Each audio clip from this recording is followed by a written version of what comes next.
Thank you for your papers. I think they were all a great segue from yesterday to think about some of the issues we talked about and how they get played out differently across the region.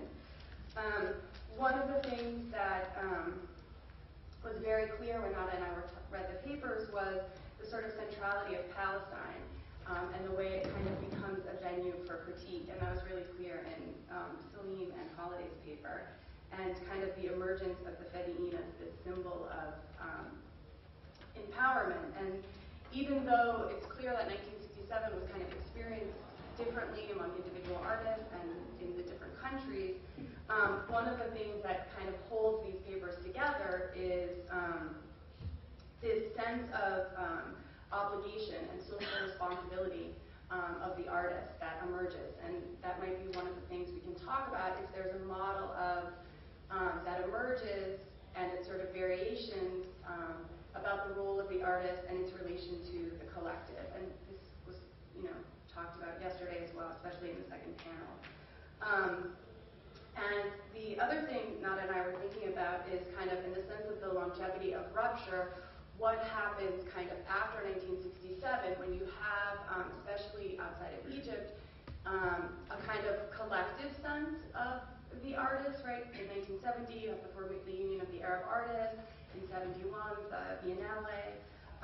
So kind of maybe we want to bring those into our discussions as well.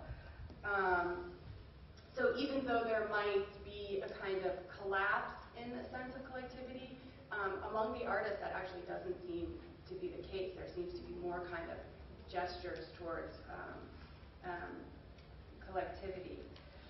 And then finally, and this is kind of a question that you can address, we wanted to have James's paper first because we appreciated its attempt to actually really form a theoretical model for us to kind of confront 1967 in the visual arts. And I wondered if maybe the panelists want to, can address in their individual case studies how they feel that that might be a productive model for thinking about visual production. And maybe James wants to take on, after hearing these, I know it's very hard to kind of digest these papers on the spot, but how you think the visual images and sort of the narratives that were constructed here work with the kind of model that you were putting forth for dealing with cultural production after 1967.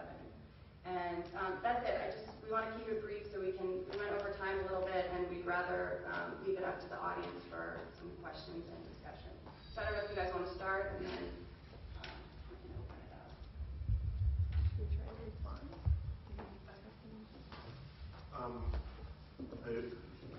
I guess I could say just briefly, I don't deal in particular with Palestine in that model. I don't know that it's not necessarily applicable, but given, I think to involve, for me to try to involve Palestine in at least the discussion I presented would have added layers of complexity that would have not been able to accommodate in 20 minutes. Although I will say in particular, with Salim's paper and tracing back to 1918 and this notion of Palestine as being part of this remainder of this, as part of the unfinished or the unaccomplished post-war settlement, there's something there in terms of the traumatic remainder that persists throughout the Republican and Nationalist period and up to 1967, and perhaps that's a way to access what the artists are doing in relation to the issue of Palestine, that it persists. It's a trauma that persists and isn't accommodated or can't be accommodated. So I guess what I was thinking more is when we think about, from the little I, know of trauma theory, right? There's this rupture in the symbolic order. And what came across to me in the three papers here was actually, and this is a question that we can think about, was there a real kind of rupture that caused a kind of a need for a completely new language? Because what these papers seem to outline is, in fact, these debates were already sort of in motion. And 1967 might have changed the stakes but I don't necessarily know if they actually changed the terms of those debates, right? I mean, in Holliday's paper, this question of art as culture or art as politics was already there. It was a moment of radicalization, but it wasn't a moment of actual rupture. And Annika's the same thing. There seemed to be these debates around abstraction, and 67 pushed those debates in a particular way, but was it a sort of tabula rasa for formal language? I mean, I think you put your finger on something very important there, in the sense that it's always hard to fix that specific date to something, and that there is something that 1967 strips away, revealing what had been bubbling under the surface, that at least in the case of Egypt, this was already a very oppressive military regime with massive intervention in the Yemen, that was a major economic problem for the country, and the role of the military. I mean, all of this was there, and all of this was being dealt with. But I think, as Annika in particular points out, that there is a shift in 1967, that there is a change, that there is a reversion back to something else, and that it seemed to me that there was a tendency on the part of artists to try and justify or explain away the bourgeois or individualist tendencies of their art as a way to perhaps then work through the trauma that there had been such a moment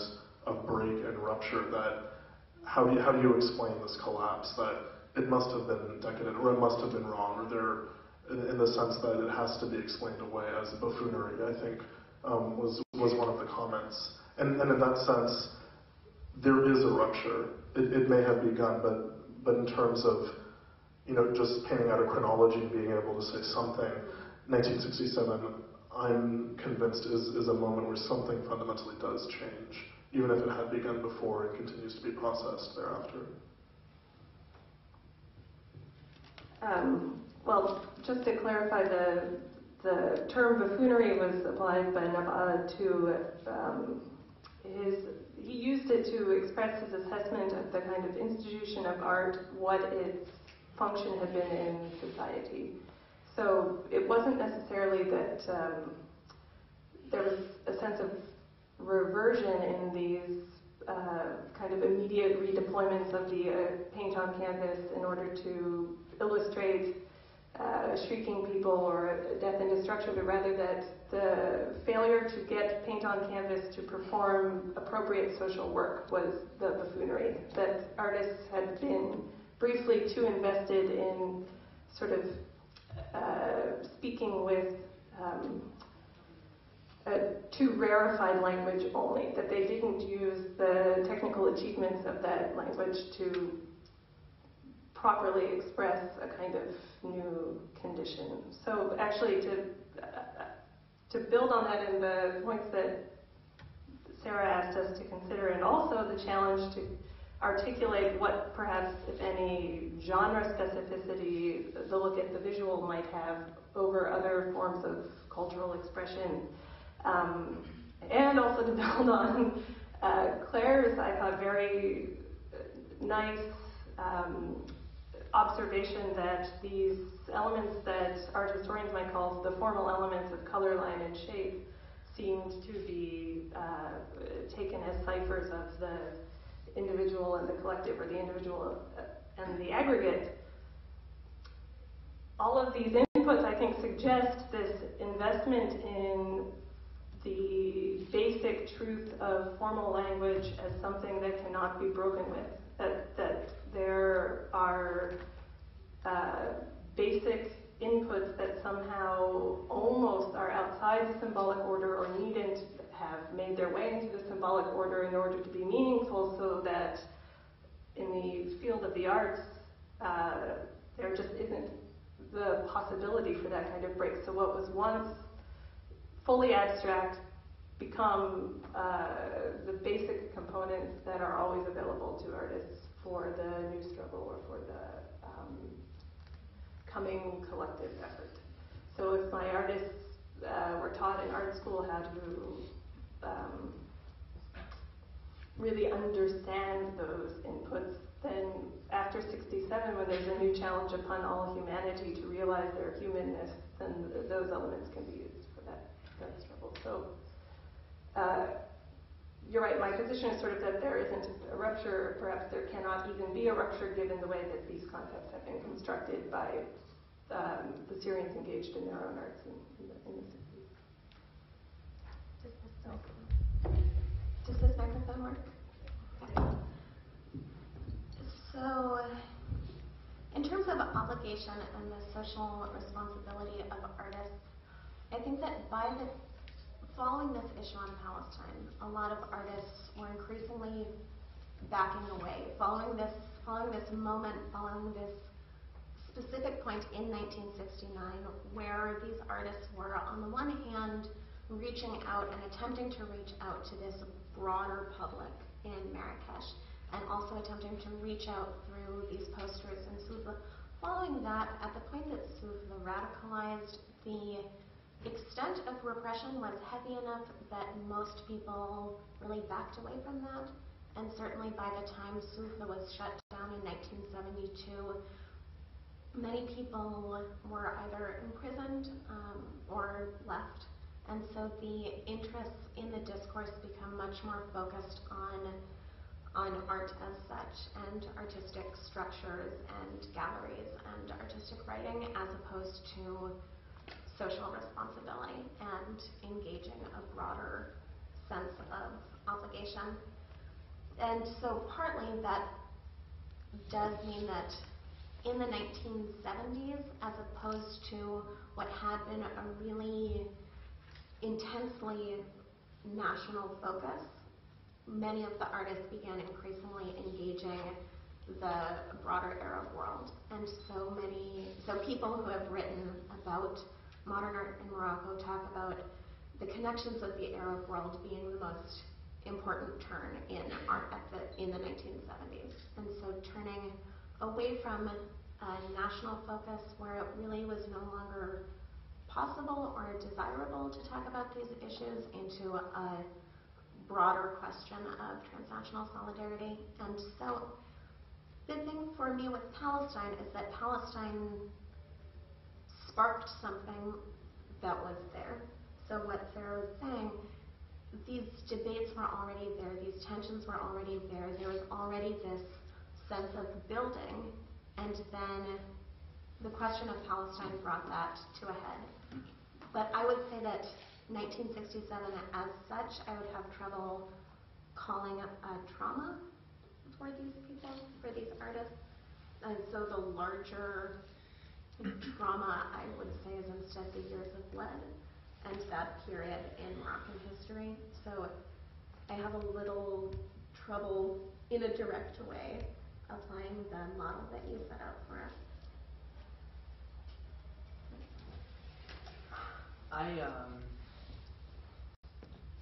I like and I dislike your model. I agree and I disagree with you.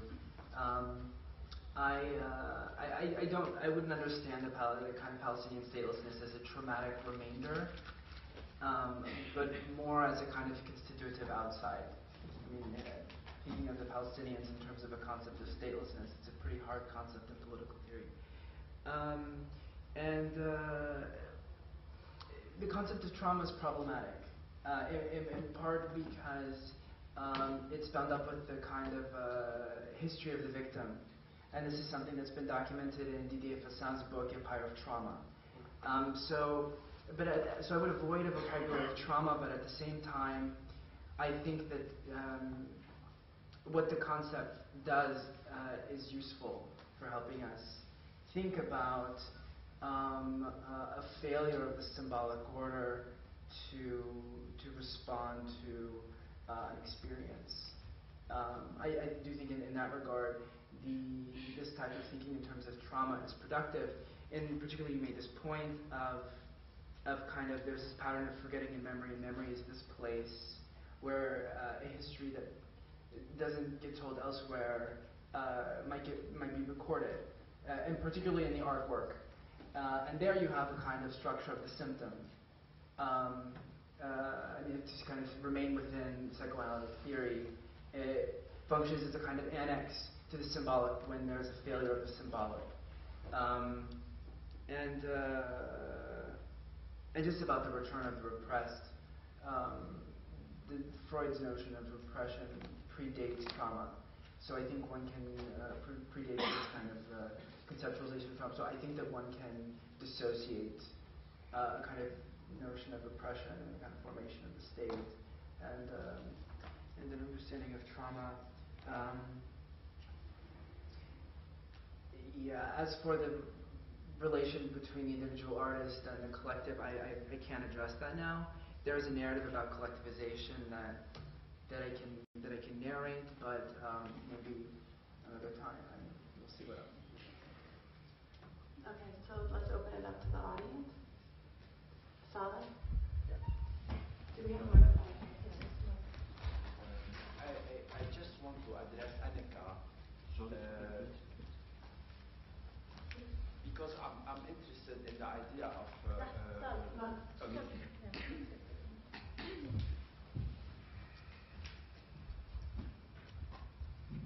it's pretty interesting to catch up this idea of why abstraction had stopped in Syria and linking it to 1967, which is probably a major catalyst. But in contextualizing, I just would like to say that in the 50s there was this Cold War between the Soviet bloc and the West, which mostly the Soviet bloc supported social realism, and then in facing it, somehow the West backed up the idea of abstract expressionism. And in the 60s, Beirut was a platform where this could have been seen very well. Actually, in 1952, at AUB here, they started the first seminars about abstract art, and there was a lot of interest in this question of modernism and abstraction in Beirut.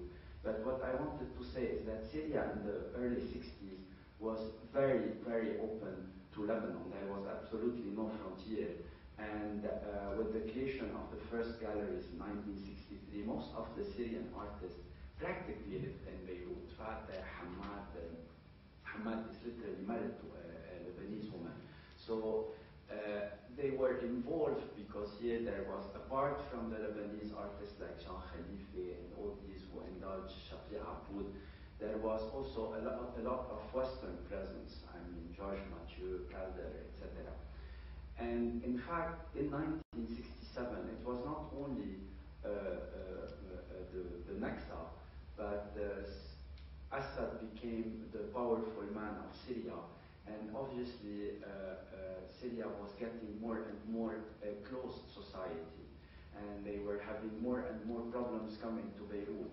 So for me, it was obvious that they will endorse somehow on an official level the social realism. It was clear that what you have read about the official discourse of being wherever known, abstraction is bourgeois, whatever, is very clearly a political decision of becoming more and more part of the Soviet bloc and detaching themselves more and more from opening to the West. I mean, this is, for me, not only linking it to 1967, but to a broader context where Syria has decided literally to get more closed into the West somehow. This is, I feel, an important link, not only linking it to 1967, but the capacity of artists to have an audience. And when they started losing Beirut as a market, obviously the Damascene closed society was not prepared. And just to conclude, I mean, Nazir Naba it's a total buffoonery. It's interesting to say that in the past 15 years he has been doing only abstract art, but fully abstract art 100%. No, I know. The buffoonery really was a reference to the kind of type of ambition that he felt the particular abstractionists aligned with La Regina in this moment, I mean, 3-year period of 63-ish to 66 were betraying. It's not as if he ever expressed an opposition to abstraction. You're right, he maintained a parallel abstraction practice, but this And you're also absolutely correct to point out it's not as if La Regina offers our only precedent or explanation for interest in abstraction in Syria. From the very first, actually no, from, you're right, the mid-50s, not the first national exhibition, but from 1953 onward, there was a hall dedicated to abstraction or abstractionist-oriented works. So there was a long-standing interest in naming tendencies and demonstrating a plurality of tendencies in Syria.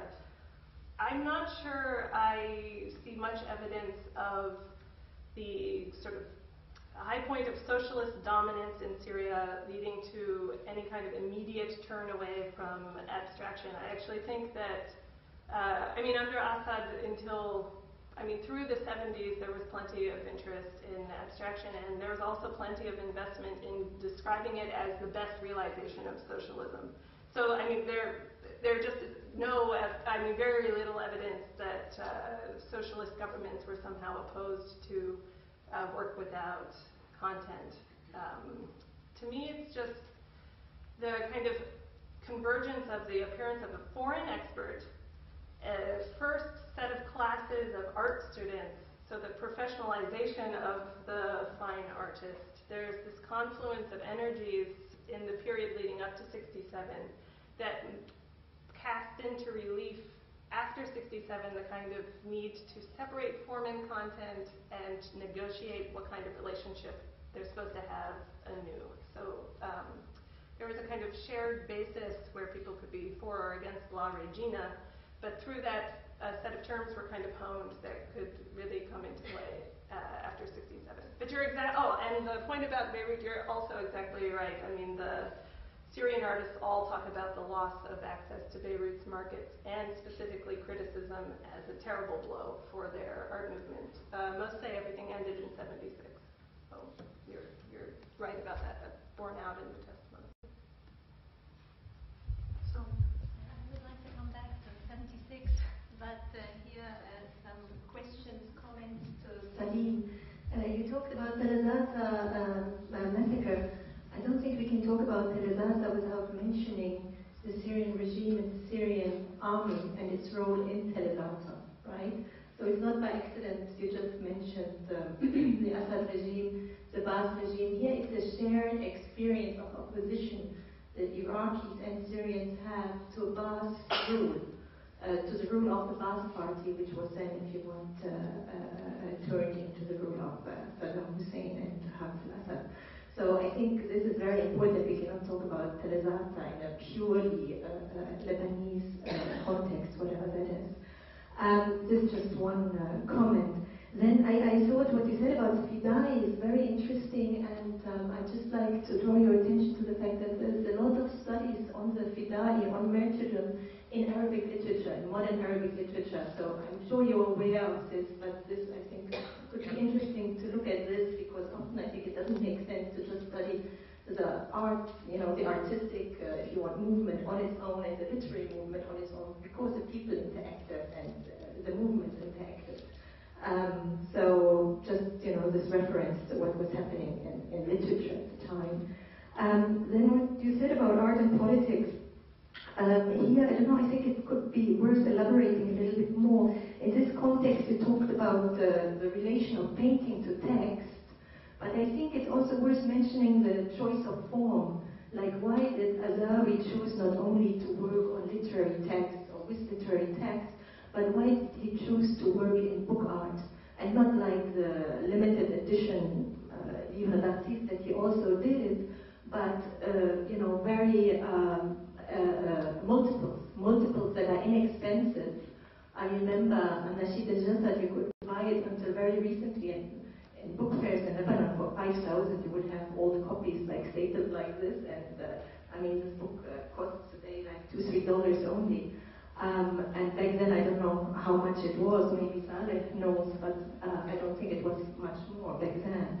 So, and this actually relates to a movement in book art where a lot of people in the 60s, 70s turned to book art to, if you want, transmit, because and this was part of also revolutionary change. I think we should also keep in mind since 67, we have to look back also at the Algerian War of Independence. We have to look what happened in the US with the Vietnam and the anti-war movement. So it's linked to this revolutionary also, I think,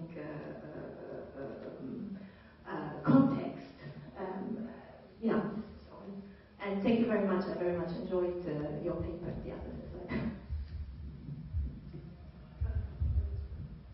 Can I just say thank you for the comments, and I'll be working on it. I appreciate them. They're very helpful. Yeah, I just was wondering, I find the year 67, that's the year that you chose for the term as a landmark. It's sort of interesting that that year could be like the beginning of a global village.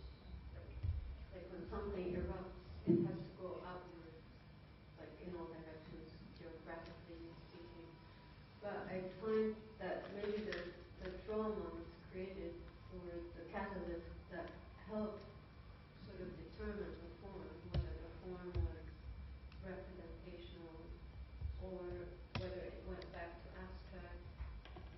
I think the notion of time being a very much longer span is something that one has to consider, that if you think that Islamic art was at some point very abstract, it happened before Mondrian's abstractionism or before minimalist art, and yet there was the same search inward, or that abyss of abstraction that you were talking about, that was looking through geometry or structures that were abstract and non-representational for some kind of truth that was also possibly related to mathematical truth or, color theory in its utmost abstraction. Whereas when there was representation, it was spurred by certain political traumas to express certain political realities. Therefore, the concern was not for meditation and looking for truths or parallelism among disciplines, but more for expression of immediate sort of realities, like wars and social, political, whatever. So it could be interesting that that year was a time where it made people connect more, like Russian constructivism to, I don't know what, the Damascus School, to the Beirut market, but also, rather than seeing it just in a purely Freudian view, it could be seen in a Jungian view, where there's a collective conscious or individual conscious and a collective unconscious, and the symbols that all human spirits, wherever they are in the world, wherever they are born or whatever they are surrounded with, are kind of reacting to certain realities around them, and that the artists were formulating their reactions to creative visualizing, and these creative visualizations were individual expressions that were influenced by political climate or search for truth or whatever. So it could be like Jungian forms and symbols of, searches, spirit expression, more the mind expressing itself, and not just as Freudian, trauma, the word trauma, because wars have always existed. Of course, they're not happy situations, but they could have spurred the artist to express certain longings, to connect, to express. So I see time as a very... Sorry, I'm speaking of time. It's okay, we're running out of time, so I just want to have time to speak to your question. I can make one observation. I mean, thank you for what you began by saying, this observation about the global village. If I could rephrase it slightly, I think that there's, in this period, and certainly it's not caused by 67, but in the period there's I think, change in modes of distribution of these art forms. I mean, Sonia just talked about the publication of small booklets, and also published small booklets, and of course we all used the posters that were being produced and widely distributed, and bearers of immense creativity. And I think that is a real change, not just in this art scene. I mean, we see these forms as somewhat politicized, but certainly yesterday we talked about Michael Fried's text Art and Objecthood, which is responding to minimalism in the Western context, where also the sense of the art object and how it is experienced or conveyed is under incredible change. So I think you're right to suggest that we can think of this moment as having to perhaps do with the way that art objects are experienced or made into. We often say dematerialized. This idea that the collective is somehow interpolated through art objects in different ways is an interesting theme that's of the moment.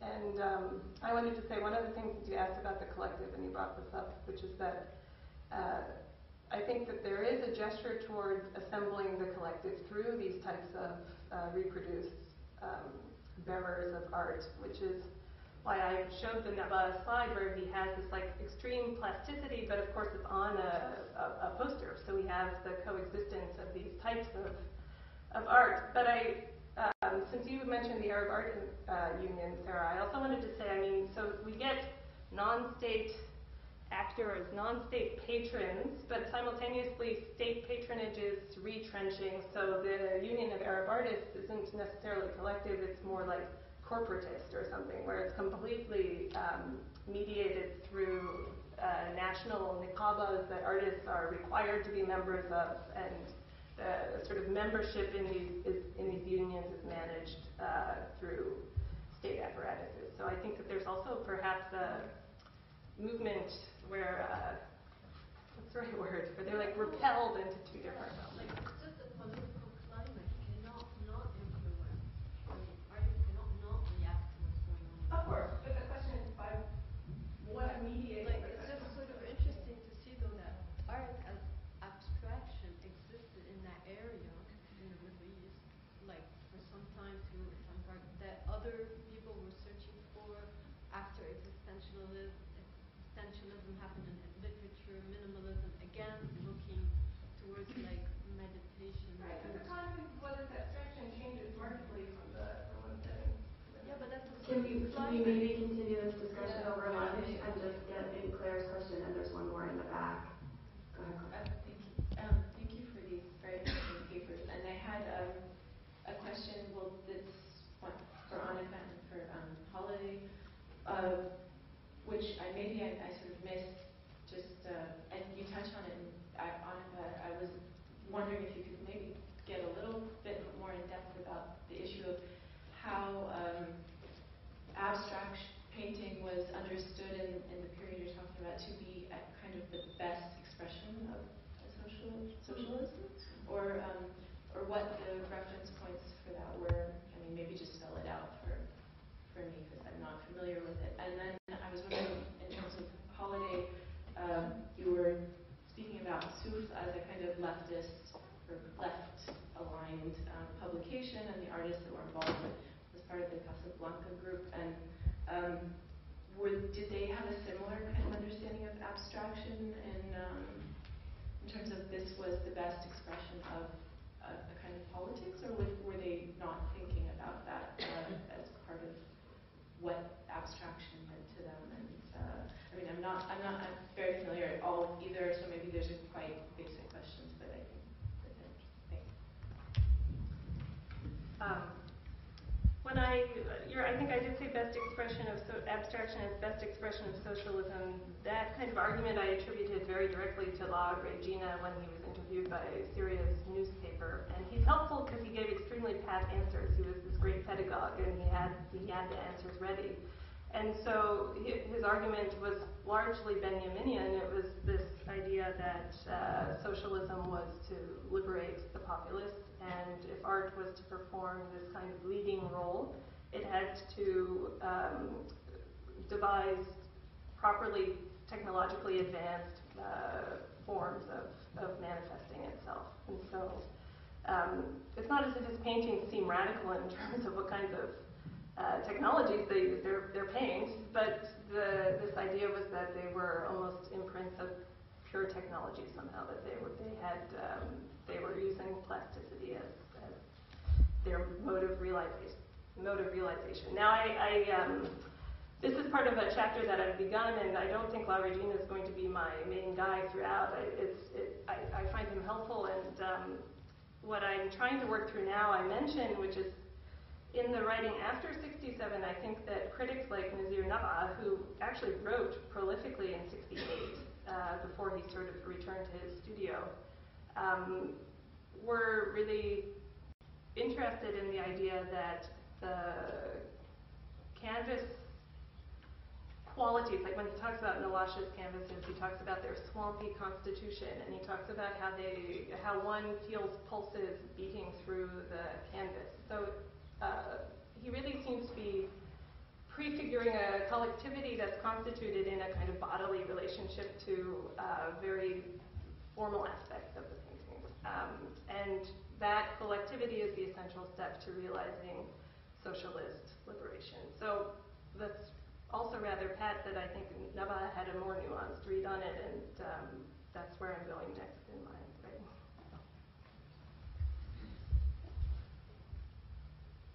So I think that while the writers involved with Soufla were very openly and actively political, almost all of the artists, with the exception of Shibra, really were not. And that's not entirely direct. It's not, for much of the time, it's not a direct opposition, so that in '68 there is a research group that is opened that includes all of the artists, but also includes representatives of political parties from Rabat and Casablanca for this idea of what it means to bring culture into a social space. But the artists, whether by choice of their own interests or whether by the reality of the political climate, not many people, especially not the most visible people that were working at that time, were working to show an exact or even less exact political reality. And so much of the discourse, the way that they describe this work, has to do with using this international language of modernism and abstraction with local elements worked into it, so that by and large these artists from this time period will look to specific things and say that it's not just abstract, but that this can be found specifically, especially in Amazigh traditions of visual culture. And so it's more about situating some international understanding of modernism within a local context, as opposed to reflecting a social or political reality that is being lived at that moment.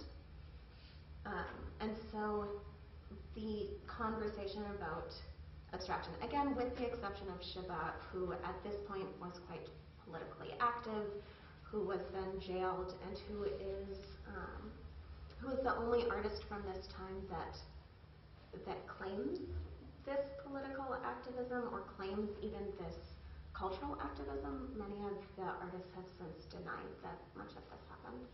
And so for Shabat, there was much more that sense of looking to color and shape as a way of thinking about a political reality, but for the other people, that was less the body of concern.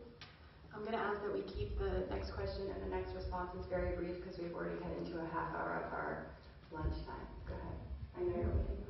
Thank you very much. It's a very brief and very small comment about global, about dissemination of the models and about book art. I think that you were speaking about the Beirut market, but I think that there was a complete revolution in the graphic typography in France at the beginning of the 60s. And I think book art, given that France was in the middle between Beirut, Syria, North Africa, and Palestinians in France already, I think that book art was really sort of, and also because there was a huge influence of Russian constructivism in France. I think that this could be one of the factors in the dissemination of the book art in this kind of expression. Maybe this is our follow-up comment. Thank you to our participant, our panelists. Thanks to the audience for your patience. If we can make our way back in the room by 1:30 so we can start on time to have enough time for the discussion. And I just want to say that at the end of the last conference at META last year was when we were all sitting around kind of coming up with the topic for this conference in 1967. So it's really exciting to see that it's finally here. And with that said, we're also, if you have any ideas, we encourage you to join AMCA, get involved in the conference planning. If you think there are other topics or issues that you would like to see